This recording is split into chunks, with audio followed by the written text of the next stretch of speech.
ओम नमः शिवाय। हर हर महादेव।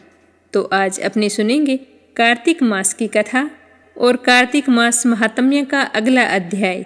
आज कार्तिक माह के शुक्ल पक्ष की द्वितीय तिथि है और आज के दिन भैया दूज का पावन पर्व मनाया जाता है।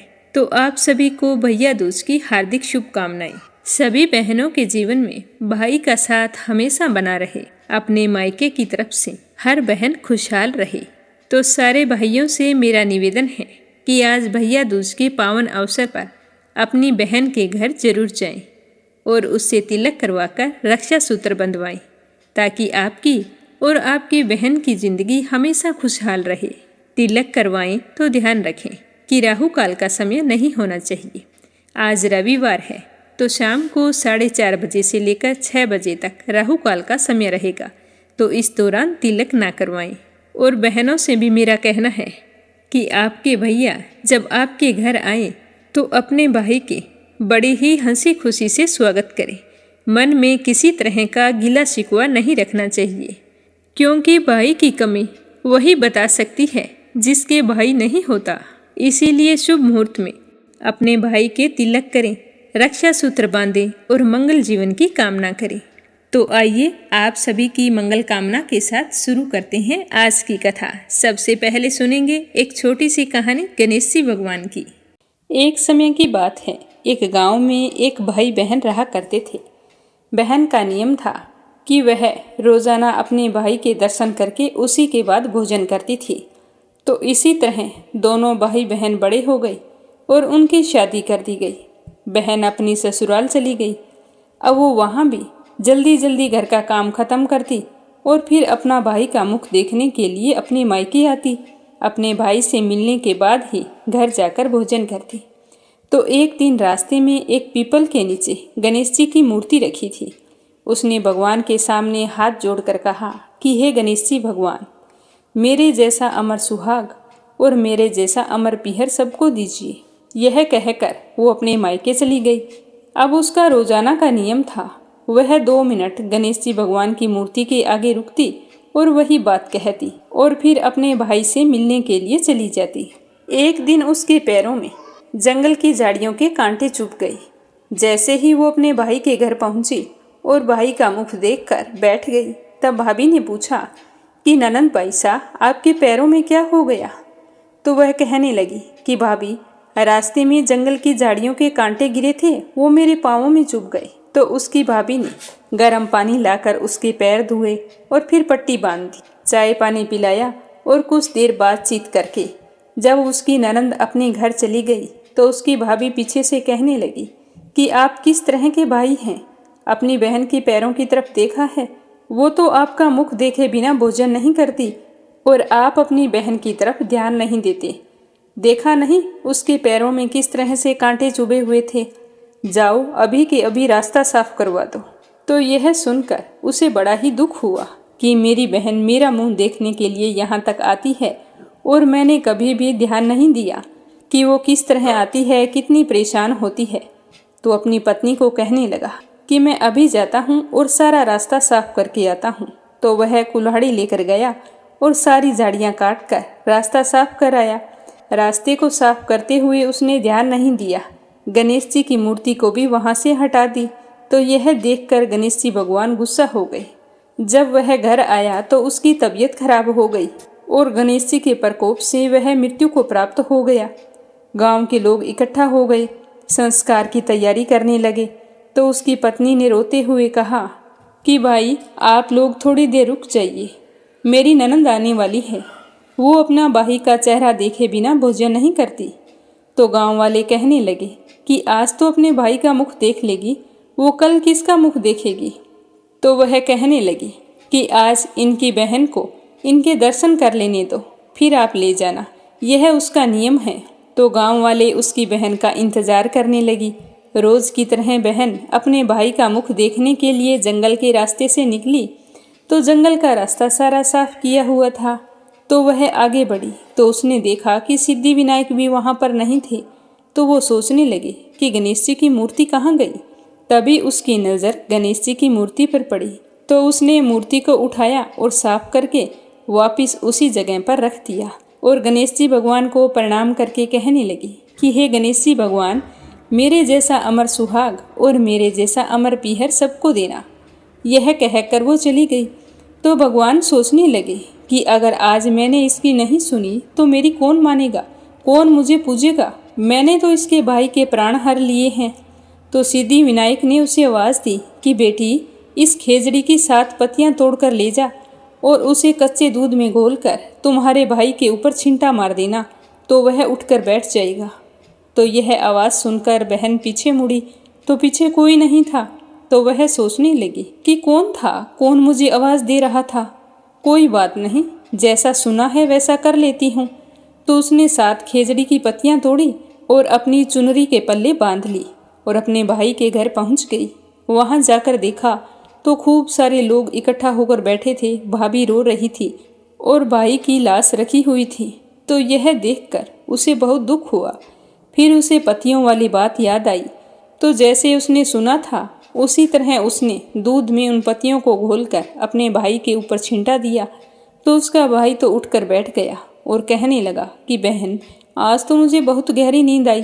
तो अपने भाई की बात सुनकर उसकी बहन कहने लगी कि भैया, ऐसी गहरी नींद तो किसी दुश्मन को भी ना आई। यह कहते हुए उसने सारी बात अपने भाई को बता दी।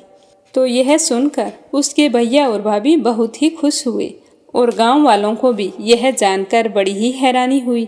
सारे कहने लगे कि बहन में सत्य था जो उसने अपने भाई को मौत के मुंह से वापस निकाल लिया है। और सारे गणेश जी भगवान का जयकारा लगाने लगे। हे गणेश जी भगवान, जैसे आपने उस लड़की के भाई की रक्षा की, वैसी ही सभी बहनों के भाइयों की रक्षा करना और उनका अमर पीहर और अमर सुहाग बनाए रखना। जो भी आपकी इस कथा को श्रद्धा भाव से सुने, उसकी सारी मनोकामनाएं पूर्ण करना। बोलो गणेश जी भगवान की जय हो। अब अपने सुनते हैं भाई दूज पर सुनी जाने वाली पौराणिक कथा। तो आप सभी से मेरा निवेदन है कि इस कथा को श्रद्धा भाव से पूरा सुने। और अगर आपने मीरा भक्ति स्टोरी चैनल को सब्सक्राइब नहीं किया है तो ज़रूर करें। यह मेरा सभी भाइयों और बहनों से सप्रेम निवेदन है। बोलो सूर्य देवता की जय हो। पौराणिक कथा के अनुसार सूर्य की पत्नी का नाम संज्ञा था। उनके 2 संतानें थी, एक पुत्र और एक पुत्री। पुत्र का नाम यमराज था और पुत्री का नाम यमुना था। संज्ञा सूर्य का तेज सहन नहीं कर पाती थी। सूर्य के तेज से उन्हें बड़ी परेशानी होती थी। तो संज्ञा ने अपनी छाया मूर्ति का निर्माण करके उसको अपने बच्चों की जिम्मेदारी सौंपकर आप वहाँ से तप करने के लिए चली गई। छाया को यम और यमुना से अधिक लगाव नहीं था, परंतु यमुना अपने भाई यमराज से बड़ा ही स्नेह करती थी। यमुना अपने भाई यमराज के यहाँ हमेशा जाती थी, उससे सुख दुख की बातें करती और कहती कि भैया, कभी तो तुम मेरे घर पर भी आओ। पर यमराज कहते कि बहना, मुझे तो बिल्कुल भी समय नहीं है, तुम ही बताओ कि मैं कब आऊँ। तो बहन जब भी आती कहकर हमेशा जाती। एक बार कार्तिक शुक्ल द्वितीया का दिन था। यमराज को अचानक अपनी बहन की याद आई। उन्होंने सोचा कि आज जो कुछ भी हो जाए, आज यमुना के घर जरूर जाऊंगा। तो उन्होंने सारी तैयारी करके बहन के घर जाते समय नरक में निवास कर रहे सभी जीवों को मुक्त कर दिया और अपनी बहन के घर पहुंच गई। इस तरह अचानक से यमुना ने अपने बड़े भाई को आया देखा तो बहुत ही खुश हुई। खूब आदर सत्कार किया, विविध प्रकार के व्यंजन बनाकर भोजन करवाया, माथे पर तिलक लगाया और रक्षा सूत्र बांधा। तो यह देखकर यमराज बहुत ही खुश हुए और कहने लगे कि बहन, तुम मुझसे कितना स्नेह करती हो। आज मैं तुम पर बहुत ही प्रसन्न हूँ। तुम मुझसे कोई वरदान मांगो, मैं कहे अनुसार अवश्य दूंगा। तो अपने भाई का आग्रह देखकर यमुना कहने लगी कि भैया, मेरे पास सब कुछ है। अगर आप मुझे वरदान देना ही चाहते हैं तो मुझे यह वरदान दीजिए कि आज के दिन हर साल आप मेरे यहाँ आएंगे और भोजन करेंगे। ऐसा करने से मुझे बहुत ही खुशी मिलेगी। साथ ही यह भी वरदान दे कि आज के दिन जो भी भाई अपनी बहन के घर जाकर आतिथ्य स्वीकार करेगा और इस दिन जो बहन अपने भाई के माथे में तिलक करके रक्षा सूत्र बांधेगी और भोजन करवाएगी, उसे कभी भी आपका भय नहीं रहेगा। तो यमराज ने कहा कि बहन, जैसा तुम कहती हो वैसा ही होगा। इसके साथ साथ मैं यह भी वरदान देता हूँ कि अगर इस दिन कोई भी भाई बहन यमुना नदी में डुबकी लगाएंगे तो भी वो मेरे प्रकोप से हमेशा बचे रहेंगे। तो इस तरह अपनी बहन को आशीर्वाद देकर यमराज यमलोक चले गए। कहा जाता है कि तभी से भाई दूज की प्रथा चल पड़ी। तभी तो इसे भैया दूज और यम द्वितीया के नाम से जाना जाता है। अब अपने सुनते हैं भैया दूज की दूसरी कहानी। श्रद्धा भाव से सुनते रहिए। एक समय की बात है, एक गांव में एक बूढ़ी माई रहती थी। उसके 7 बेटे और एक बेटी थी। बेटी की शादी हो चुकी थी और वह ससुराल चली गई। कुछ महीनों बाद बुढ़िया ने अपने बड़े बेटे की शादी तय की। जिस दिन शादी होने वाली थी तो फेरों के समय एक नाग आया और उसके बेटे को डस लिया। डसते ही उसके बेटे की मृत्यु हो गई और फेरों के साथ ही बहू विधवा हो गई। जब बेटे की बारात वापिस आई तो अपने मृत बेटे को देखकर वह बुढ़िया बहुत ही दुखी हुई। 1 साल बीत गया। उसके बाद में उसने अपने दूसरे बेटे की शादी तय की तो उसकी भी उसी तरह मृत्यु हो गई। फेरों के समय नाग आया और उसने डस लिया। इस तरह बुढ़िया के एक एक करके 6 बेटे मृत्यु को प्राप्त हो गए। अपने बेटों की मृत्यु से बूढ़ी माई बहुत ही दुखी हो चुकी थी और रो रो कर दुख के मारे आंखों से अंधी हो गई।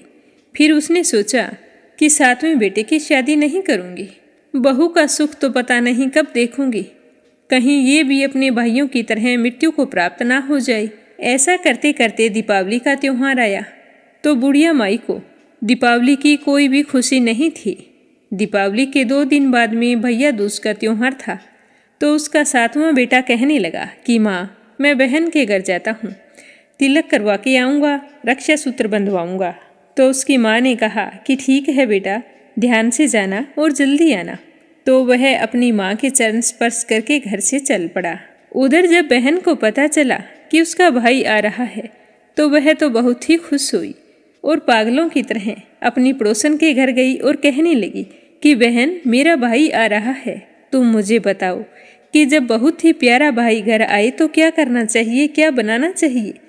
तो उसकी पड़ोसन उसकी खुशी देखकर जल भुन गई और कहने लगी कि अच्छा, तेरा प्यारा भाई आने वाला है तो तू ऐसा कर कि रसोई को दूध से लीपना और घी के अंदर चावल पकाना, पानी बिल्कुल भी मत डालना। तो यह सुनकर बहन घर आ गई। घर आकर दूध से रसोई लीप ली और घी के अंदर चावल डालकर पकने के लिए चूल्हे पर चढ़ा दिए। उधर जब उसका भाई आ रहा था तो रास्ते में एक घना जंगल पड़ता था तो उसमें उसे एक सांप मिला। जैसे ही वो सांप उसे डसने लगा तो भाई कहने लगा कि अरे, तुम मुझे क्यों डस रहे हो। तो वह सांप कहने लगा कि मैं तुम्हारा काल हूँ और मैं तुम्हें डसकर मौत के घाट उतार दूंगा। तो भाई कहने लगा कि मेरी बहन मेरा इंतजार कर रही है, जब मैं तिलक करवा के लौटूं तब तुम मुझे डस लेना। तो सांप कहने लगा कि भला आज तक कोई अपनी मौत के लिए लौट कर आया है जो तुम आओगे। तो भाई ने कहा कि अगर तुम्हें यकीन नहीं है तो तुम मेरे थैले में बैठ जा, जब मैं अपनी बहन से तिलक करवा लूँ तो तुम मुझे डस लेना। तो सांप ने ऐसा ही किया, उसके थैले में घुसकर बैठ गया। अब उस थैले को उठाकर भाई अपनी बहन के घर पहुंचा। दोनों बहन भाई एक दूसरे को देखकर बहुत ही खुश हुए। भाई कहने लगा कि बहन, जल्दी से खाना दे दे, बड़ी जोरों की भूख लगी है। तो उसकी बहन बहुत ही उदास थी। उसकी उदासी देखकर उसका भाई कहने लगा कि बहन, क्या बात है, खाने में इतनी देरी क्यों हो रही है, और साथ ही तुम इतनी बुरी तरह से उदास है, तेरी तबीयत तो ठीक है। तो वह कहने लगी कि भैया क्या बताऊं, मैंने तो बहुत ही खुश होकर आपके लिए भोजन तैयार किया था, पर वो तो पक ही नहीं रहा। तो उसका भाई बोला कि बहन, तू क्या पका रही है। तो बहन ने बता दिया कि भैया, पहले तो रसोई दूध से लिपी थी, वो भी नहीं सूख रही, गीली रसोई है, और घी के अंदर चावल डालकर चूल्हे चढ़ा दिए हैं, वो भी पकने का नाम नहीं ले रहे हैं। तो यह सुनकर उसका भाई हंसने लगा कि पागल कहीं की, कभी कोई दूध से भी रसोई लीपता है? रसोई तो गाय के गोबर से लीपी जाती है, और घी में चावल डालकर कभी खीर बनी है? खीर बनानी है तो दूध डाल। तो बहन ने अपने भाई के कहे अनुसार किया। जल्दी से गाय का गोबर लाकर रसोई लीपी और उसके बाद में दूध के अंदर चावल डालकर पकने के लिए चढ़ा दिए। थोड़ी ही देर में खीर बनकर तैयार हो गई। तो बहन ने अपने भाई को प्रेम पूर्वक खाना खिलाया। तो खाना खाते ही उसके भैया को नींद आने लगी। तो वो बोला कि बहन, मुझे तो नींद आ रही है, मैं सो रहा हूँ। तो इतने में बहन के बच्चे आ गए और अपने मामा को देखते ही जोर जोर से कहने लगे कि मामा मामा, हमारे लिए क्या लेकर आए हो। तो उसका मामा बोला कि बेटा, मैं तो कुछ नहीं लाया। जैसे ही बच्चों की नज़र उस थैले पर पड़ी जिसमें सांप था, तो उन्होंने झट से उठा लिया। तो यह देखकर उसका मामा तो डर गया कि इसके अंदर तो सांप है, कहीं बच्चों को डस ना ले। तो इतने में बच्चों ने तो उस थैले को खोल लिया और उस थैले में से हीरो का हार निकला। तो बहन ने हार को देखते ही कहा कि भैया, तुम मेरे लिए इतना सुंदर हार लेकर आए हो और मुझे बताया भी नहीं। तो भाई कहने लगा कि बहना, तुझे पसंद तो है क्या। तो वह बोली कि भैया, हार तो मुझे बहुत पसंद है। यह कहकर उसने हार को रख लिया। अगले दिन सुबह भाई कहने लगा कि बहन, अब मुझे जाना है, मेरे लिए खाना रख देना, रास्ते में भूख लग जाएगी। तो उसकी बहन ने उसके लिए लड्डू बनाकर एक डिब्बे में रख कर दे दिए। भाई लड्डुओं का डिब्बा लेकर वहाँ से चल पड़ा। चलते चलते रास्ते में थक गया तो एक पेड़ के नीचे सो गया। उधर बहन के बच्चे आए और कहने लगे कि माँ, हमें भूख लगी है, जल्दी से खाना दे दो। तो उसकी माँ कहने लगी कि बेटा, भोजन बनने में तो अभी देरी है। तो बच्चे कहने लगे कि माँ, मामा के लिए क्या बनाया था, वही दे दो। तो वह कहने लगी कि मामा के लिए तो लड्डू बनाए थे और लड्डू बनाने के लिए बाजरा पीसा था, वही बचा हुआ चक्की में पड़ा है, जाकर खा लो। तो बच्चे भागे भागे चक्की के पास आए तो देखा कि चक्की के अंदर तो सांप पीसा हुआ पड़ा है, सांप के टुकड़े और मांस पड़ा हुआ था। तो वो भागकर अपनी माँ के पास गए कि माँ, चक्की के अंदर तो सांप के टुकड़े हैं, आपने सांप पीसा था क्या। तो यह सुनते ही उसकी माँ तो बावली सी हो गई और अपने भाई के पीछे जोरों से भागी। रास्ते भर लोगों से पूछती गई कि किसी ने मेरे भाई को देखा है। तभी एक आदमी ने कहा कि सामने जो पेड़ दिखाई दे रहा है, उसके नीचे एक आदमी सोया हुआ है, जाकर देख लो, शायद तुम्हारा भाई हो। तो वह भागी भागी उस पेड़ के नीचे गई और देखा उसका भाई सो रहा था।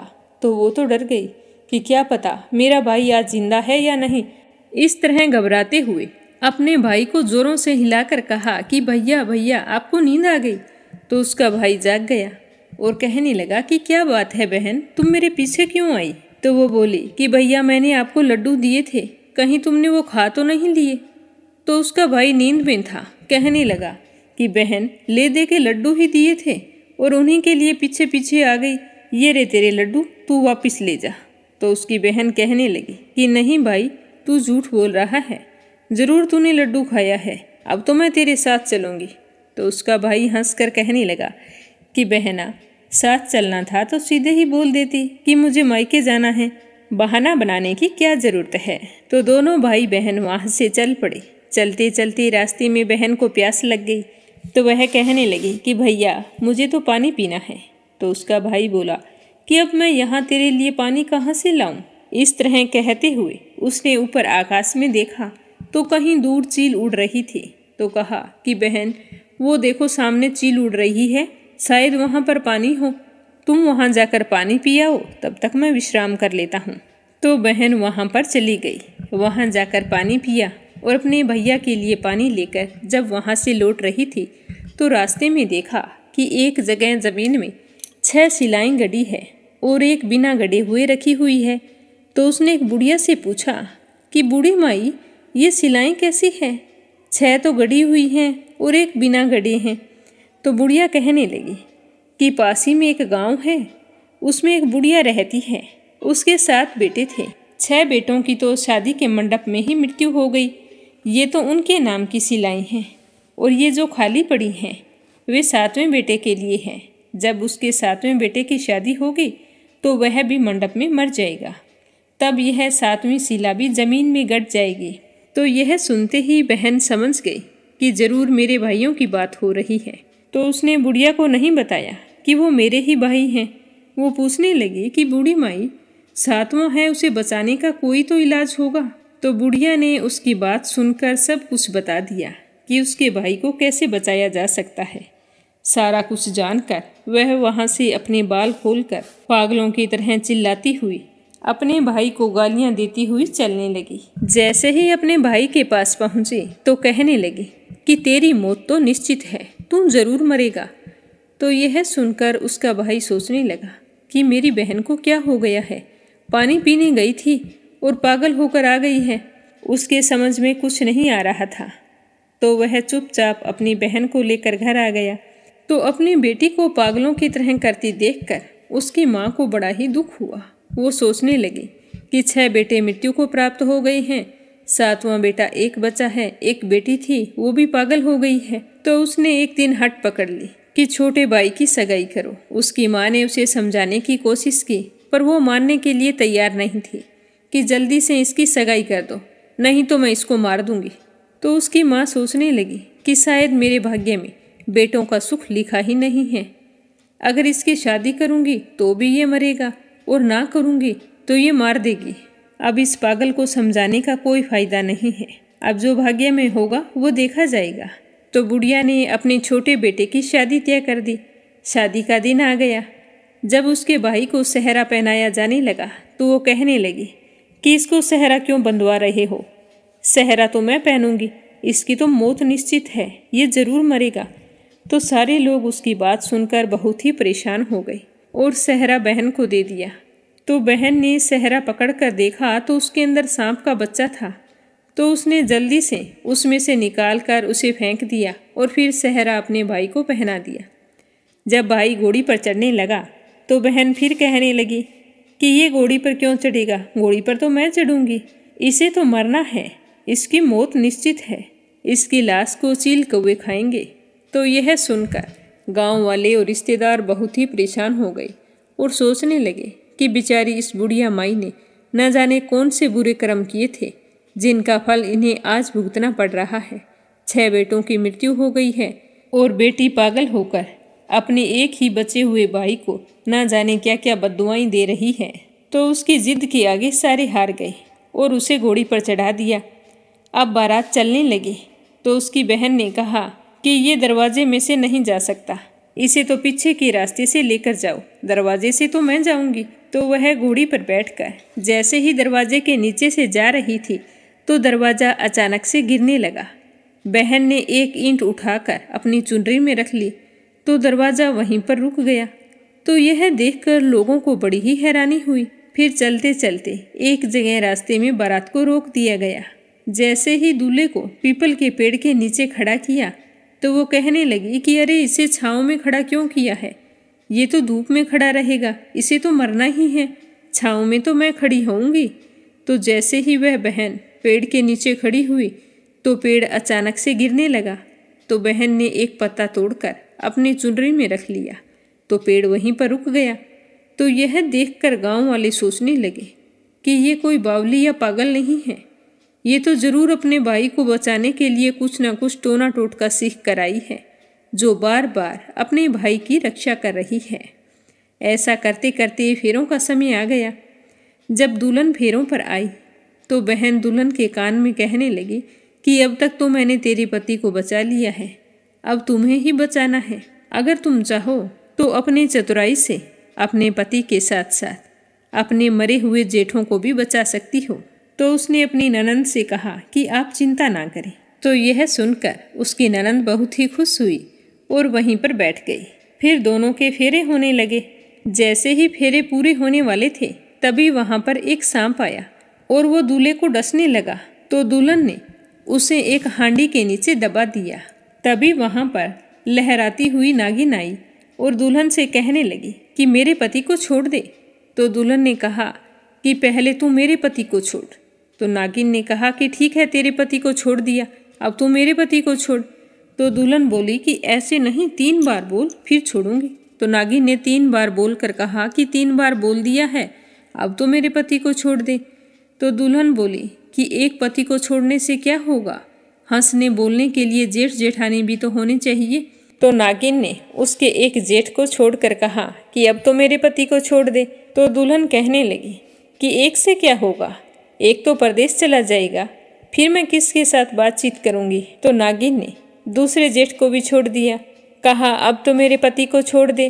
तो दुल्हन कहने लगी कि एक जेठ से लड़ाई हो गई, तो मैं कौन सी जेठानी और जेठ के साथ बात करूंगी, एक तो विदेश चला गया है। इस तरह कहकर तीसरे को भी छुड़वा लिया। इस तरह चतुराई से दुल्हन ने अपने 6 जेठों को छुड़वा लिया। फिर सभी के ससुराल में समाचार करवाया कि उनके दामाद फिर से जिंदा हो गए हैं। तो यह सुनकर सारे के सारे बहुत ही खुश हुए और उन्होंने अपने अपने जवाइयों को बुलाकर अपनी बेटियों को विदा कर दिया। फिर 7 बेटे और 7 बहुएं खुशी खुशी अपनी ससुराल की ओर चल पड़ी। और उधर पीछे बूढ़ी माई का रो रो कर बुरा हाल था। वो सोच रही थी कि क्या पता मेरा 7वां बेटा अपने भाइयों की तरह वापस आएगा या नहीं आएगा। तभी गांव वालों ने उन्हें आकर बताया कि आपके 7 बेटे और बहुएं आ रही हैं। तो उसे यकीन नहीं हुआ। वो कहने लगी कि मेरे 6 बेटों को मृत्यु के काल में गए हुए ना जाने कितने वर्ष बीत चुके हैं। तो गांव वाले कहने लगे कि ये तो हम नहीं जानते, पर आपके बेटे और बहुएं आ रही हैं। तो बुढ़िया बोली कि हे भगवान, अगर ये बात सच्ची हो तो मेरी आंखों की रोशनी वापस आ जाए और मेरे सीने से दूध की धारा बहे, जिससे गांव वालों को और मुझे विश्वास हो कि वो मेरे ही बेटे बहू हैं। तो भगवान की कृपा से वैसा ही हुआ। तो वह अपने सारे बेटे बहुओं को देखकर बहुत ही खुश हुई और कहने लगी कि यह सब कुछ मेरी बावली बेटी ने किया है, कहाँ है वो। तो सारे लोग इधर उधर देखने लगे, वो कहीं पर भी दिखाई नहीं दे रही थी। तभी किसी ने कहा कि वो तो भूसे की कोठरी में सो रही है। जब उसे उठाया तो उसे पता चला कि उसके भाई सही सलामत हैं। तो वह चुपचाप अपने घर को चली। तो उसके पीछे पीछे घर की सारी लक्ष्मी भी चल पड़ी। तो बुढ़िया ने देखा तो वह कहने लगी कि बेटी पीछे मुड़कर देख, तू सारी लक्ष्मी ले जाएगी तो तेरे भैया भाभी क्या खाएंगे। तो माँ की आवाज़ सुनकर बहन ने पीछे मुड़कर देखा और कहा कि जो माँ ने अपने हाथों से दिया है वह मेरे साथ चले, बाकी का बचा हुआ मेरे भैया भाभी के पास रहे। फिर उसके भाई और भाभीियों ने उसे वापस बुलवाया, खूब खातिरदारी की और अपनी बहन को धन्यवाद देते हुए खूब सारे गहने और कपड़े उपहार स्वरूप देकर मंगल गीतों के साथ उसकी विदाई की। इस तरह एक बहन ने अपने भाई की रक्षा की। हर बहन को चाहिए कि वह अपने भाई की रक्षा के लिए हमेशा तैयार रहे। हे यमराज देवता, जैसे आपने उस बहन के 7 भाइयों की रक्षा की, उसी तरह हर बहन के भाई की रक्षा करना। किसी भी बहन का अपने भाई से वियोग ना हो, ये आशीर्वाद देना। बोलो यम देवता की जय हो। अब सुनते हैं अगली कहानी। एक बार युधिष्ठिर विषम जी से कहने लगे कि हे पितामह, आपकी कृपा से मैंने अनेकों धर्म शास्त्र सुने हैं, परंतु यम द्वितीया का क्या पुण्य है, क्या फल है, यह मैं सुनना चाहता हूँ। आप कृपया करके मुझे विस्तार से बताइए। तो विषम जी कहने लगे कि आज तूने बहुत ही अच्छी बात पूछी है। मैं उस उत्तम व्रत को विस्तार पूर्वक बताता हूँ जो कार्तिक मास के उजले और चैत्र के अंधेरे पक्ष की जो द्वितीया होती है वह यम द्वितीया कहलाती है। तो युधिष्ठिर जी ने कहा कि उस कार्तिक के उजले पक्ष की द्वितीया में किसका पूजन करना चाहिए और चैत्र महीने में यह व्रत कैसे हो, इसमें किसका पूजन किया जाता है। तो विषम जी कहने लगे कि हे युधिष्ठिर, मैं तुम्हें एक कथा कहता हूँ। इसमें कोई संशय नहीं है कि इस कथा को सुनकर सारे प्राणी पापों से छूट जाते हैं। सतयुग में नारायण भगवान से, जिनकी नाभि में कमल है, उससे 4 मुख वाले ब्रह्मा जी उत्पन्न हुए, जिससे वेद वेता भगवान ने चारों वेद कहे। तो श्री हरि नारायण पितामह ब्रह्मा जी से कहने लगे कि हे पितामह, आप सबकी तुरीय अवस्था, रूप और योगियों की गति हो। मेरी आज्ञा है कि तुम सारे जगत की रचना करो। तो श्री हरि के ऐसे वचन सुनकर पितामह ब्रह्मा जी बहुत ही खुश हुए और उन्होंने अपने मुख से ब्राह्मणों को, बहुओं से क्षत्रियों को, जंगाओं से वैश्यों को और पैरों से शूद्रों को उत्पन्न किया। उनके पीछे देव, गंधर्व, दानव, राक्षस, सर्प, नाग, जल के जीव, स्थल के जीव, नदी, पर्वत और वृक्ष आदि को पैदा करके मनु जी को पैदा किया। इनके बाद दक्ष प्रजापति को पैदा किया। तब उनसे आगे की ओर सृष्टि उत्पन्न करने को कहा। दक्ष प्रजापति से 60 कन्याएं उत्पन्न हुई, जिनमें से 10 धर्मराज को, 13 कश्यप को और 27 चंद्रमा को दी। कश्यप जी से देव, दानव, राक्षस, इनके सिवाय और भी गंधर्व, पिशाच, गऊ और पक्षियों की जातियां पैदा हुई। धर्मराज को धर्म प्रधान जानकर सबके पितामह ब्रह्मा जी ने उन्हें सब लोगों का अधिकार दिया और धर्मराज से कहा कि तुम आलस्य त्याग कर काम करो। जीवों ने जैसे जैसे शुभ व अशुभ कर्म किए हैं उसी प्रकार न्यायपूर्वक वेद शास्त्र में कही विधि के अनुसार कर्ता को कर्म का फल दो और सदा मेरी आज्ञा का पालन करो। तो पितामह की आज्ञा सुनकर बुद्धिमान धर्मराज ने हाथ जोड़कर सबके परम पूज्य पितामह को कहा कि हे प्रभु, मैं आपका सेवक हूँ और आपसे निवेदन करता हूँ कि इस सारे जगत के कर्मों का विभाग पूर्वक फल देने की जो आपने मुझे आज्ञा दी है वह एक महान कर्म है। आपकी आज्ञा शिरोधार्य कर मैं यह कार्य जरूर करूँगा जिससे कि कर्ताओं को फल मिले, परंतु पूरी सृष्टि में जीव और उनके देह भी अनंत हैं और उनके कर्म भी अनंत हैं। उनमें कर्ता ने कितने किए, कितने भोगे, कितने शेष हैं, इनका लेखा जोखा मैं अकेले कैसे कर सकता हूँ। आप मुझे कृपा करके एक ऐसा सहायक दीजिए जो धार्मिक, न्यायी, बुद्धिमान, शीघ्रकारी, लेख कर्म में विज्ञ, चमत्कारी, तपस्वी, ब्रह्मनिष्ठ और वेद शास्त्र का ज्ञाता हो। तो धर्मराज के इस प्रकार प्रार्थना पूर्वक किए हुए कथन को विधाता सत्य जान मन में बड़े ही प्रसन्न हुए और यमराज का मनोर्थ पूर्ण करने की चिंता करने लगे और सोचने लगे कि इन सब गुणों वाला ज्ञानी लेखक पुरुष कहाँ मिलेगा। उसके बिना धर्मराज का मनोर्थ पूर्ण नहीं होगा। तो पितामह ने कहा कि हे धर्मराज, तुम्हारे अधिकार में मैं सहायता अवश्य करूँगा। इतना कहकर पितामह ध्यान मगन हो गई। उसी अवस्था में उन्होंने 1000 वर्ष तक तपस्या की। जब उनकी समाधि खुली तो उनके सामने श्याम रंग, कमल नयन, शंख की सी गर्दन, गूढ़ सिर, चंद्रमा के समान मुख वाले कलम दवात और पानी हाथ में लिए हुए महाबुद्धि, देवताओं का मान बढ़ाने वाला, धर्माधर्म के विचार में महाप्रवीण लेखक और कर्म में महाचतुर ऐसे पुरुष को देखकर उससे पूछा कि तू कौन है। तो उसने कहा कि प्रभु, मैं तो माता पिता को नहीं जानता, परंतु आपके शरीर से प्रकट हुआ हूँ, इसीलिए मेरा नामकरण आप ही कीजिए और बताइए कि मुझे क्या करना है। तो पितामह उस पुरुष के वचन सुनकर अपने हृदय से उत्पन्न हुए उस पुरुष को हंसकर कहा कि तू मेरी काया से प्रकट हुआ है, इससे मेरी काया में तुम्हारी स्थिति है, इसीलिए तुम्हारा नाम कायस्थ चित्रगुप्त है। धर्मराज के पूर्व में प्राणियों के शुभाशुभ कर्म लिखने में तू उसका सखा बने, इसीलिए तेरी उत्पत्ति हुई है। आज से लेखा जोखा तुझे ही करना है।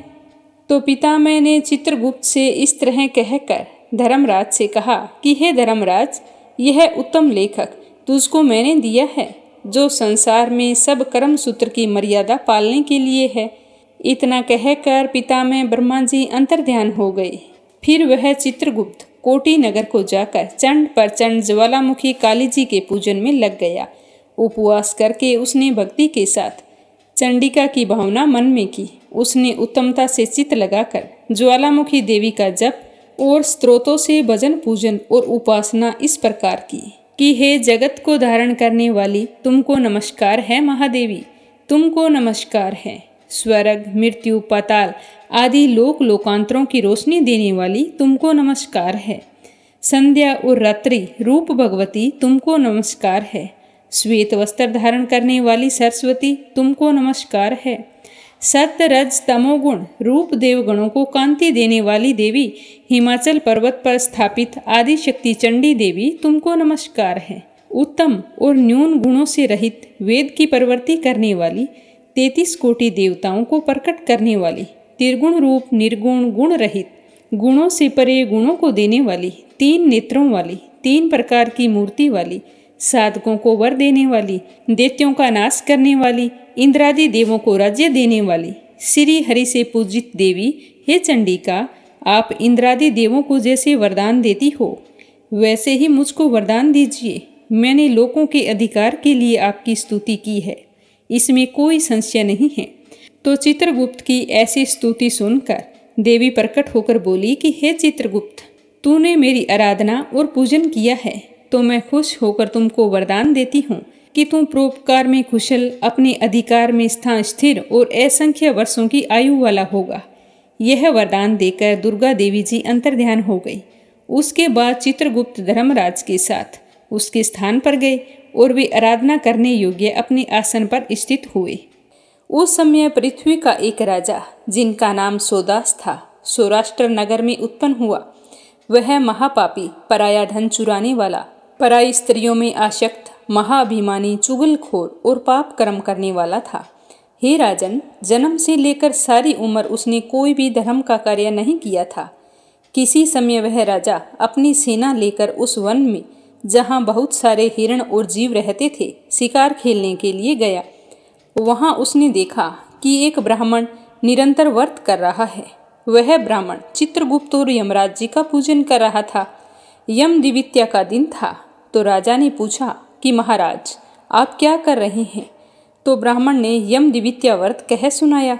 यह सुनकर राजा ने वहीं उसी दिन कार्तिक महीने के शुक्ल पक्ष की द्वितीया को धूप तथा दीप आदि सामग्री से चित्रगुप्त जी के साथ धर्मराज जी का पूजन किया। व्रत करके उसके बाद वह अपने घर आया। कुछ समय बीता तो उसे याद आया कि वह व्रत करना भूल गया है। याद आने पर उसने फिर से व्रत करने शुरू कर दिए। इसी तरह समय बीतता गया। कुछ समय बाद वह राजा सोदास मृत्यु को प्राप्त हो गया, तो यमदूतों ने उसे दृढ़ता से बांधकर यमराज जी के पास पहुंचाया। तो यमराज जी ने उस राजा को अपने दूतों द्वारा पिटते हुए देखा, तो चित्रगुप्त जी से पूछा कि इस राजा ने क्या कर्म किया है। तो धर्मराज जी की बात सुनकर चित्रगुप्त कहने लगे कि इसने बहुत ही दुष्कर्म किए हैं, परंतु देव योग से एक व्रत किया है, जो कार्तिक मास के शुक्ल पक्ष में यम द्वितीया होती है। उस दिन आपका और मेरा गंध, चंदन, फूल आदि सामग्री से एक बार भोजन के नियम से और रात्रि में जागने से पूजन किया है। हे देव, हे महाराज, इसके कारण यह राजा नरक में डालने योग्य नहीं है। तो चित्रगुप्त जी के ऐसा कहने से धर्मराज ने उसे दूतों से छुड़वा दिया और वह यम द्वितीया व्रत के प्रभाव से उत्तम गति को प्राप्त हुआ।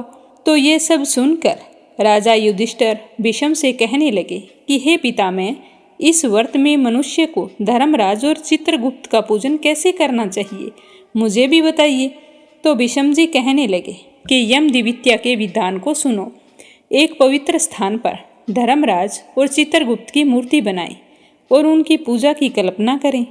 उन दोनों की प्रतिष्ठा करके 16 प्रकार व 5 प्रकार की सामग्री से श्रद्धा भक्ति युक्त नाना प्रकार के पकवानों, लड्डुओं, फल फूल, पान तथा दक्षिणा आदि सामग्री से धर्मराज जी की और चित्रगुप्त जी की पूजा करनी चाहिए और बाद में बारंबार नमस्कार करना चाहिए कि हे धर्मराज जी, आपको नमस्कार है, हे चित्रगुप्त जी, आपको नमस्कार है, पुत्र दीजिए, धन दीजिए, सब मनोरथ पूरे कीजिए।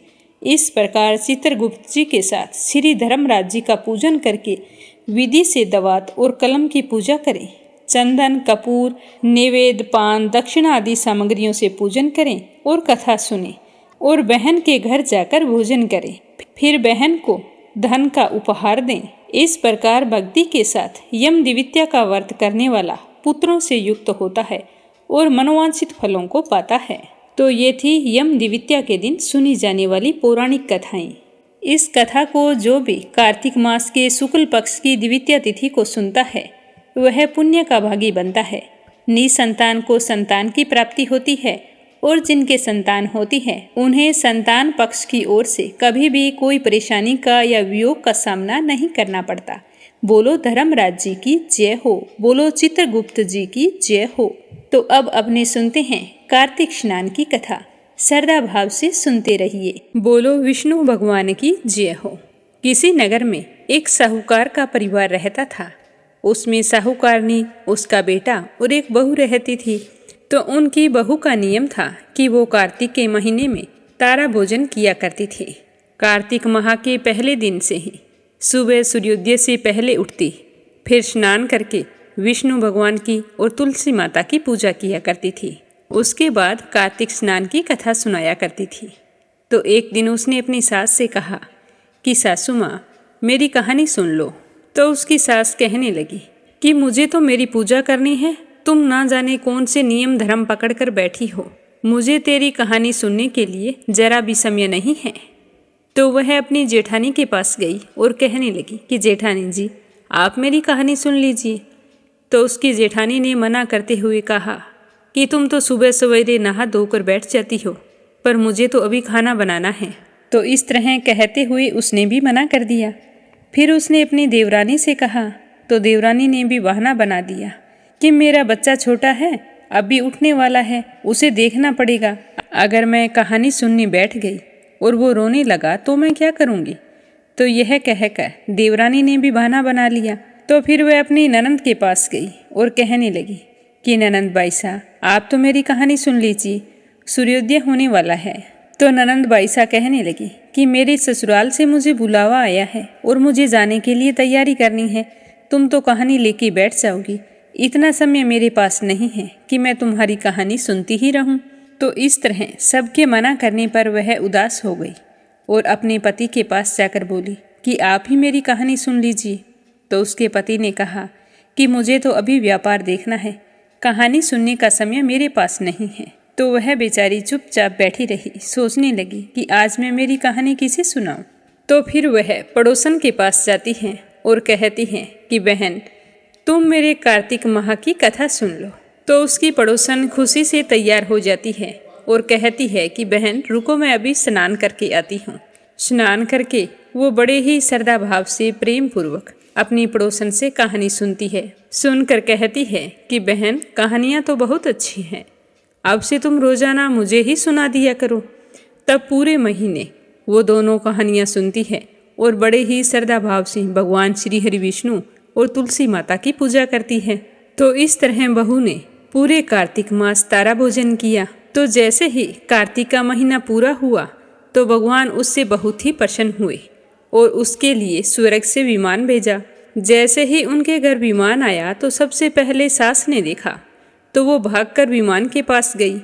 तो उसकी बहू कहने लगी, नहीं माँ जी, तुम्हारी पूजा करो, मैं तो ना जाने क्या करती रहती हूँ। तो उसकी सास चुपचाप घर के अंदर आ गई। फिर उसकी जेठानी गई, कहने लगी कि देवरानी जी मुझे भी साथ ले चलो। तो वो कहने लगी, नहीं जेठानी जी, आप मेरे साथ चलेंगे तो भोजन कौन बनाएगा, आपको तो देरी हो रही है, तुम भोजन बनाओ। तो इतने में उसकी देवरानी आ गई, कहने लगी कि जेठानी जी मुझे अपने साथ ले चलो। तो देवरानी की बात सुनकर वो बोली कि तुम अपने बच्चे को संभालो, तुम मेरे साथ चली गई तो तुम्हारे बच्चे का क्या होगा। मैं तो ऐसे ही सुबह ही नहा धोकर बैठ जाती हूँ, मेरे कोई काम तो है नहीं। तो देवरानी भी वापस आ गई। फिर उसकी ननंद आई, वो कहने लगी कि भाभी साहब मुझे ले चलो। तो वो कहने लगी कि तुम्हारे ससुराल से समाचार आ जाएगा तो तुम्हें अपने ससुराल की तैयारी करनी होगी, तो तुम जाओ और अपने ससुराल जाने की तैयारी करो। तभी उसका पति आ जाता है और कहता है कि मुझे तो साथ लेकर चलोगी। तो वो बोली, नहीं, मैं तुम्हें साथ कैसे लेकर जाऊं, तुम्हें अपना व्यापार देखना है, तुम्हारे पास कहाँ समय है। जब तुम लोगों के पास कहानी सुनने के लिए समय नहीं था तो आज मेरे साथ जाने के लिए समय कहाँ से आ गया। तभी उसकी पड़ोसन आ गई और कहने लगी कि बहन मुझे तो ले चलो, मैंने तो तुम्हारी कहानी सुनी है। तो बहू कहने लगी कि हाँ बहन तुम चलो, क्योंकि एक तुम ही हो जिसने पूरे कार्तिक के महीने मेरी कहानी सुनी है। तो दोनों विमान में बैठकर स्वर्ग जाने लगी। तभी रास्ते में बहू को घमंड हो गया और सोचने लगी कि कार्तिक के पूरे महीने व्रत मैंने किया और इसने तो सिर्फ कहानी सुनी है, इसीलिए मुझे स्वर्ग का वास मिलना चाहिए। ये तो कहानी सुनने के कारण ही स्वर्ग में जा रही है, ना कोई व्रत किया, सिर्फ स्नान करके तुलसी में जल डाला है, फिर भी इसे मेरी वजह से स्वर्ग का वास मिलेगा। तो बहू इस तरह से मन में विचार करते हुए जा रही थी कि अचानक से भगवान ने उसे विमान से नीचे फेंक दिया। तो वो कहने लगी कि भगवान आपने ऐसा क्यों किया, मेरा क्या अपराध है, अपराध तो बताइए।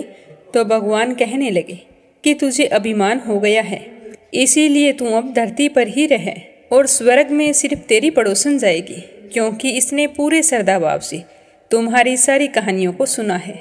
इसने कभी नहीं कहा कि तुम सुबह सवेरे आ जाती हो, मेरे काम करने का टाइम होता है, मुझे भोजन बनाना है, कोई भी बहाना नहीं किया और ना कभी तुम पर गुस्सा हुई और आज तुम्हारे मन में जो कुविचार आ रहे हैं उसके कारण तुम्हें स्वर्ग में वास नहीं मिल सकता। तो वो कहने लगी कि भगवान, मुझसे गलती हो गई, अब मेरा प्रायश्चित कैसे होगा आप बताइए। तो भगवान कहने लगे कि अब से तुम आने वाले 3 साल तक तारा भोजन करेगी, तभी तुझे स्वर्ग की प्राप्ति होगी। तो बहू वापस घर आ गई। तो घर आते ही उसकी देवरानी, जेठानी, उसका पति और सास उसे देखकर बोले कि तुम वापस क्यों आ गई। तो वो कहने लगी कि माँ जी, क्या बताऊं, मुझे मेरे तारा भोजन पर घमंड हो गया था, और जिसके मन में पूरी श्रद्धा और प्रेम ना हो तो उसे स्वर्ग का वास नहीं मिल सकता। तो भगवान ने मुझे बीच रास्ते से ही नीचे फेंक दिया और मुझे कहा था कि अब से तू 3 साल तक नियम से तारा व्रत करेगी और मन में किसी तरह का कपट नहीं लाएगी, तो ही तुझे स्वर्ग का वास मिलेगा। तो उसकी सास कहने लगी कि बेटा, हमें भी तुम्हारे तारा भोजन और कार्तिक स्नान पर विश्वास नहीं था, पर आज के बाद हम सारी की सारी हर साल कार्तिक माह में स्नान करके तारा भोजन का संकल्प लेंगे। तो उसके बाद पूरी निष्ठा और प्रेम पूर्वक उसकी देवरानी, जेठानी, सास, ननंद सभी ने कार्तिक स्नान किया और तारा भोजन किया। तो भगवान श्री हरि उन सब पर बहुत ही प्रसन्न हुए और उनके लिए स्वर्ग से विमान भेजा, जिस पर चढ़कर वो सारी की सारी स्वर्ग को गई और स्वर्ग के सुखों का भोग करने लगी। बोलो लक्ष्मीपति नारायण की जय हो। नारद जी बोले कि इस प्रकार विष्णु पार्षदों के वचन सुनकर धर्मदत्त ने कहा कि प्राय सभी मनुष्य भक्तों का कष्ट दूर करने वाले श्री विष्णु की यज्ञ, दान, व्रत, तीर्थ सेवन तथा तपस्याओं के द्वारा विधि पूर्वक आराधना करते हैं। उन समस्त साधनों में ऐसा कौन सा साधन है जो भगवान विष्णु की प्रसन्नता को बढ़ाने वाला तथा उनके सामीप्य की प्राप्ति कराने वाला है। दोनों पार्षद अपने पूर्व जन्म की कथा कहने लगे कि हे द्विज श्रेष्ठ, आपका प्रश्न बड़ा ही श्रेष्ठ है। आज हम आपको भगवान विष्णु को शीघ्र प्रसन्न करने वाला उपाय बताते हैं। हम इतिहास सहित प्राचीन वृत्तांत सुनाते हैं, सावधानी से सुनना। हे ब्राह्मण, पहले कांचीपुरी में चोल नाम का एक चक्रवर्ती राजा हुआ करता था। उन्हीं के नाम पर उनके अधीन रहने वाले सभी देश चोल नाम से विख्यात हुए। राजा चोल जब इस भूमंडल का शासन करते थे, उस समय उनके राज्य में कोई भी मनुष्य दरिद्र, दुखी, पाप में मन लगाने वाला अथवा रोगी व्यक्ति नहीं था। एक समय की बात है, राजा चोल अनंत शयन नामक तीर्थ में गए, जहाँ जगदीश्वर भगवान विष्णु ने योग निद्रा का आश्रय लेकर शयन किया। वहाँ भगवान विष्णु के दिव्य विग्रह की राजा ने विधि पूर्वक पूजा की। दिव्य मणि, मुक्ता फल तथा सोने के बने हुए सुंदर पुष्पों से पूजन करके साष्टांग प्रणाम किया। प्रणाम करके ज्यों ही बैठे, उसी समय उनकी दृष्टि भगवान के पास आते हुए एक ब्राह्मण पर पड़ी, जो उन्हीं की कांची नगरी के निवासी थे। उनका नाम विष्णुदास था। उन्होंने भगवान की पूजा के लिए अपने हाथ में तुलसी दल और जल ले रखा था। निकट आने पर उन ब्राह्मण ने विष्णु सूक्त का पाठ करते हुए देवादिदेव भगवान को स्नान कराया और तुलसी की मंजरी तथा पत्तों से उनकी विधिवत पूजा की। राजा चोल ने जो पहले रत्नों से भगवान की पूजा की थी, वह सब तुलसी पूजा से ढक गई। यह देखकर राजा कुपित होकर बोले कि हे विष्णुदास, मैंने मणियों तथा सोने से भगवान की पूजा की थी, वो कितनी शोभा पा रही थी, और तुमने आकर तुलसी दल चढ़ाकर उन सबको नीचे ही दबा दिया है। बताओ आपने ऐसा क्यों किया? मुझे तो ऐसा जान पड़ता है कि तुम दरिद्र और गंवार हो। तुम्हें पता नहीं है कि भगवान विष्णु की भक्ति कैसे की जाती है। तो राजा की बात सुनकर द्विज श्रेष्ठ विष्णुदास ने कहा कि हे राजन, आपको भक्ति का कुछ भी पता नहीं है, केवल राजलक्ष्मी के कारण आप घमंड कर रहे हैं। बताइए, आज से पहले आपने कितने वैष्णव व्रतों का पालन किया है? तब नरपश्रेष्ठ राजा चोल ने हंसते हुए कहा कि तुम तो दरिद्र और निर्धन हो, तुम्हारी भगवान विष्णु में भक्ति ही कितनी है? तुमने भगवान विष्णु को संतुष्ट करने वाला कोई यज्ञ या दान कभी किया है? क्या कभी इससे पहले तुमने देव मंदिर बनवाया है? अगर फिर भी तुम्हें अपनी भक्ति पर इतना गर्व है, तो ये सभी ब्राह्मण ध्यान से मेरी बात सुने और बताएं कि भगवान श्री हरि विष्णु के दर्शन पहले मैं करता हूँ या ये ब्राह्मण करता है? इस बात को आप सब लोग देखें, फिर हम दोनों में से किसकी भक्ति कैसी है यह सब लोग स्वतः ही जान लेंगे। ऐसा कहकर राजा अपने राजभवन को चले गए। वहां उन्होंने महर्षि मुर्दुल को आचार्य बनाकर वैष्णव यज्ञ प्रारंभ कर दिया। उधर सदैव भगवान विष्णु को प्रसन्न करने वाले शास्त्रोक्त नियमों में तत्पर विष्णुदास भी व्रत का पालन करते हुए वहीं भगवान विष्णु के मंदिर में ही टिक गए। उन्होंने माघ और कार्तिक के उत्तम व्रत का अनुष्ठान, तुलसी वन की रक्षा और एकादशी को द्वादशाक्षर मंत्र का जाप, नृत्य, गीत आदि मंगलमय आयोजनों के साथ प्रतिदिन षोडशोपचार से भगवान विष्णु की पूजा आदि नियमों का आचरण किया। वे प्रतिदिन चलते फिरते और सोते हर समय भगवान विष्णु का ही स्मरण किया करते थे। उनकी दृष्टि सर्वत्र समान हो गई थी। वे सारे प्राणियों के अंदर भगवान विष्णु को ही देखते थे। इस प्रकार राजा चोल और विष्णुदास दोनों ही भगवान लक्ष्मीपति की आराधना में संलग्न थे। दोनों अपने अपने व्रत में स्थित रहते और दोनों की संपूर्ण इंद्रियां तथा समस्त कर्म भगवान विष्णु को समर्पित हो चुके थे। इस अवस्था में उन दोनों ने दीर्घ काल व्यतीत किया। आगे क्या हुआ ये जानेंगे अगले अध्याय में। अब अपने सुनेंगे तुलसी माता की कहानी, जो कार्तिक के महीने सुननी बहुत ही जरूरी होती है। तो प्रेम से कहिए तुलसी माता की जय हो। पुराने समय की बात है, एक ब्राह्मण रहता था। वह प्रतिदिन मंदिर जाता था। मंदिर जाकर तुलसी माता की पूजा किया करता था। तो वह तुलसी में जल सींचकर यही प्रार्थना करता कि हे तुलसी माता, मेरे घर में आनंद मंगल करना। तो ऐसा करते करते कई साल बीत गए। एक दिन ब्राह्मण तुलसी माता की पूजा करके मंदिर से बाहर निकल रहा था, तो मंदिर की सीढ़ियों पर एक लड़की बैठी थी। तो वो कहने लगी कि बाबा, मुझे भी अपने साथ ले चलो, मैं तुम्हारे घर चलना चाहती हूँ। तो ब्राह्मण सोचने लगा कि मेरे तो पहले से 6 लड़कियाँ हैं, बड़ी मुश्किल से मेहनत मजदूरी करके उनका पालन पोषण करूँगा, और 7 लड़कियों को मैं कैसे पालूँगा? इतनी लड़कियों की शादी मैं कैसे कराऊँगा? मेरे पास तो कुछ है नहीं। तो ऐसा सोचकर वह उस लड़की से कुछ नहीं बोला और चुपचाप अपने घर आ गया। अब रोजाना ब्राह्मण जब भी जाता तो वह लड़की सीढ़ियों पर बैठी मिलती और कहती कि बाबा, मैं भी आपके साथ चलूं।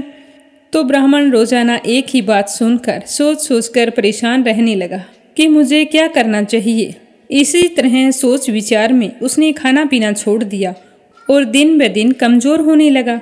तो एक दिन उसकी पत्नी ने पूछा कि स्वामी, क्या बात है, आजकल तुम इतने उदास क्यों दिखाई देते हो? तो ब्राह्मण कहने लगा कि क्या बताऊं, मैं मंदिर जाता हूँ, वहाँ पर एक छोटी सी सुंदर कन्या बैठी रहती है और मुझे देखते ही कहने लगती है कि बाबा, मैं आपके साथ चलूं, मैं आपके घर रहना चाहती हूँ। अब तुम ही बताओ कि मैं उससे क्या कहूँ। हमारे पहले से घर में 6 बेटियाँ हैं। तो ब्राह्मण की बात सुनकर उसकी पत्नी कहने लगी, अरे इसमें परेशान होने वाली क्या बात है, आ रही है तो आने दो। जिस तरह 6 बेटियों का पालन पोषण करते हैं उसी तरह उसका भी कर देंगे। जिस तरह इनकी शादी होगी उसी तरह उसी की हो जाएगी। ये कोई सोचने की बात नहीं है। ऐसा ही सोच लो कि अपने 7 बेटियां हैं। तो अपनी पत्नी की बात सुनकर वह दूसरे दिन मंदिर गया तो वहाँ पर वो कन्या बैठी थी। देखते ही कहने लगी कि बाबा, मैं आपके साथ चलूं? तो ब्राह्मण ने कहा कि हाँ बेटा, चलो। तो वह बड़ी ही खुश हुई और खुशी खुशी ब्राह्मण के घर आ गई।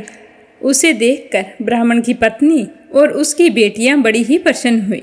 अब वो कन्या रोजाना सुबह सवेरे जल्दी उठती, अपनी माँ के कामों में हाथ बटाती। तो यह देखकर ब्राह्मण बहुत ही खुश होता और मन ही मन सोचता कि जिस दिन से कन्या घर आई है उसी दिन से उसके भाग खुल गए हैं, अन्न धन के भंडार भर गए हैं, धन वैभव की प्राप्ति हो रही है। तो वो ब्राह्मण सोचने लगा कि यह कन्या तो बड़ी भाग्यशाली है। तो ऐसा करते करते समय बीतता गया। एक दिन ब्राह्मण ने अपनी पत्नी से कहा कि अपनी बेटियां शादी योग्य हो गई हैं, हमें इनके लिए वर की तलाश करनी चाहिए। जब ब्राह्मण 7 कन्याओं की शादी के लिए वर ढूंढने जाने लगे तो छोटी कन्या ने कहा कि बाबा, पहले मेरी 6 बहनों की शादी कर दो, उसके बाद में मेरी शादी करना। तो उसके बाबा ने कहा ठीक है। फिर 6 बहनों के लिए अच्छे वर देखकर उनकी शादी तय कर दी। तो तुलसी माता की कृपा से उनके घर में खूब सारा जेवर, धन, कपड़ा, खाना सब कुछ तैयार हो गया और धूमधाम से उसकी 6 बहनों की शादी हो गई और उन्हें खूब सारा दान दहेज देकर विदा कर दिया। फिर ब्राह्मण दंपति आपस में बात करने लगे कि जिस दिन से यह कन्या हमारे घर आई है उसी दिन से हमारे तो भाग खुल गए हैं। अब हमें इसके लिए भी एक अच्छा सा वर देखकर शादी करनी चाहिए। तो इस तरह सोच विचार करके दोनों सो गए। सुबह जब ब्राह्मणी उठी तो देखा कि जहाँ पर उनकी छोटी कन्या सोई हुई थी वहाँ पर एक तुलसी का पौधा लगा था और पास में घी का दीपक जल रहा था।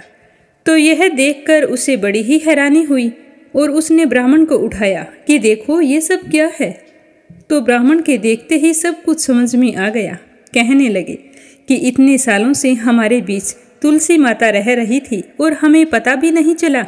उस दिन के बाद में ब्राह्मण और उसकी पत्नी सुबह जल्दी उठकर स्नान करते, तुलसी माता की पूजा करते और फिर अन्य कोई काम करते। हे तुलसी माता, जैसे आपने ब्राह्मण के घर आनंद मंगल किया वैसे सबके घर करना, सुख सौभाग्य का वास करना, अन्न धन के भंडार भरना। बोलो तुलसी माता की जय हो। अगली कहानी लपसी और तपसी की है। प्रेम से बोलो लपसी तपसी की जय हो।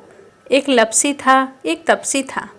तपसी हमेशा भगवान की तपस्या किया करता था और लपसी रोजाना 1.25 सेर की लापसी बनाता और सबसे पहले भगवान को भोग लगाता, उसके बाद स्वयं भोजन कर लेता। इसी तरह दोनों की दिनचर्या चल रही थी। एक दिन दोनों भाइयों में कोई बात को लेकर कहासुनी हो गई तो दोनों जोर जोर से लड़ने लगे। लपसी कहने लगा कि मैं बड़ा हूँ, मैं रोजाना भगवान को भोग लगाता हूँ। तो तपसी कहने लगा कि मैं तो रोजाना तपस्या ही करता रहता हूँ, तो मैं बड़ा हूँ। इस तरह लड़ते लड़ते दोनों जोर जोर से बोलने लगे। तभी वहाँ से नारद जी गुजर रहे थे और उन दोनों की आवाज़ सुनकर उनके पास आ गए और बोले कि तुम दोनों लड़ क्यों रहे हो। तो लपसी बोला कि मैं इसे कब से समझा रहा हूँ कि मैं बड़ा हूँ, पर ये तो कहता है कि मैं बड़ा हूँ। तो तपसी कहने लगा कि मैं इतनी तपस्या करता हूँ तो मैं ही बड़ा हूँ, ये छोटी सी बात इसके समझ में नहीं आ रही। तो नारद जी कहने लगे कि तुम दोनों शांत हो जाओ, तुम्हारा फैसला मैं करूँगा, लेकिन आज नहीं, कल आऊँगा, फिर बता दूँगा कि तुम दोनों में से कौन बड़ा है। यह कहकर नारद जी चले गए। दूसरे दिन रोजाना की तरह तपसी नहाकर आए तो नारद जी ने 1.25 करोड़ की अंगूठी उसके आगे फेंक दी। तो तपसी का ध्यान जैसे ही उस अंगूठी पर पड़ा तो उसने तुरंत उठाकर अपने पैर के नीचे दबा लिया और तपस्या करने के लिए बैठ गया। तो नारद जी ने दूसरी अंगूठी लपसी के सामने फेंक दी। तो लपसी ने अंगूठी को देखकर भी अनदेखा कर दिया और लापसी बनाने लगा। बनाने के बाद में भगवान को भोग लगाकर स्वयं भोजन करने के लिए बैठ गया। तो नारद जी उनके सामने आ गए। तो नारद जी को देखते ही वो दोनों पूछने लगे कि नारद जी, अब आप बताओ हम में से कौन बड़ा है। तपसी कहने लगा कि मुझे ही बड़ा बताना, क्योंकि मैं ही बड़ा हूँ। तो नारद जी बोले कि तू खड़ा होकर तेरा पैर तो उठा। तो जैसे ही उसने खड़ा होकर पैर उठाया तो उसके पैर के नीचे अंगूठी थी। तो नारद जी कहने लगे कि ये अंगूठी तूने चुराई है, तुझे तेरी तपस्या का कोई फल नहीं मिलेगा, क्योंकि ये अंगूठी मैंने ही तुम दोनों के आगे फेंकी थी। तो तूने तो झट से अंगूठी को उठा लिया, तेरा मन तो मोह माया में अब भी लगा है। लपसी ने तो अंगूठी को देखकर भी अनदेखा कर दिया और अपनी रोजाना की भक्ति करने लगा। जो लपसी रोजाना करता है वो भी एक भक्ति है और मेरा फैसला ये है कि लपसी ही सबसे बड़ा है। तो यह सुनकर तपसी हाथ जोड़कर कहने लगा कि महाराज, मुझसे बहुत बड़ा अनर्थ हो गया है, आगे से मैं ऐसी गलती कभी नहीं करूँगा। पर आप मुझे बताओ, मैंने भक्ति तो सच्चे मन से की है, तो मुझे उस भक्ति का फल कैसे मिलेगा। तो नारद जी कहने लगे कि रोटी बनाकर गाय और कुत्ते की रोटी नहीं बनाएगा, उसका फल तुझे ही मिलेगा। रोटियां बनाकर पीछे से सुबह छोटी रोटी नहीं बनाएगा, उसका फल, और शाम को रोटी बनाकर पीछे से एक बड़ी रोटी नहीं बनाएगा, उसका फल भी तुझे ही मिलेगा। ब्राह्मण को भोजन करवाकर दक्षिणा नहीं देगा तो वो फल भी तुझे ही मिलेगा। सूट, साड़ी, तिवल अगर हम किसी को देते हैं तो उसके ऊपर भेंट स्वरूप अगर कुछ रुपए नहीं देंगे तो उसका फल भी तुझे ही मिलेगा। अगर कोई दिए से दिया जलाएगा तो उसका फल भी तुझे ही मिलेगा। व्रत रख कर अगर कोई सारी कहानी सुन ले, लेकिन तुम्हारी इस लपसी तपसी की कहानी को नहीं सुनेगा तो उसका फल भी तुम्हें ही मिलेगा। तो इस तरह का आशीर्वाद पाकर तपसी बड़ा ही प्रसन्न हुआ। कहा जाता है कि उसी दिन से हर व्रत कथा के बाद में लपसी तपसी की कहानी जरूर सुननी चाहिए। कहानी सुनने के बाद में कहना चाहिए कि लपसी का फल लपसी को मिले, तपसी का फल तपसी को मिले। हमारी कहानी का, हमारे व्रत का और हमारे पूजा पाठ का पुण्य फल हमें मिले।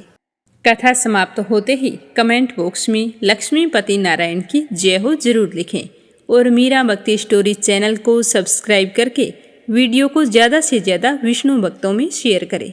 भगवान श्री हरि आपकी सारी मनोकामनाएं पूर्ण करें। कल फिर मिलेंगे अगले अध्याय और कथा के साथ। आप सभी की मंगल कामना के साथ। ओम नमः शिवाय। हर हर महादेव।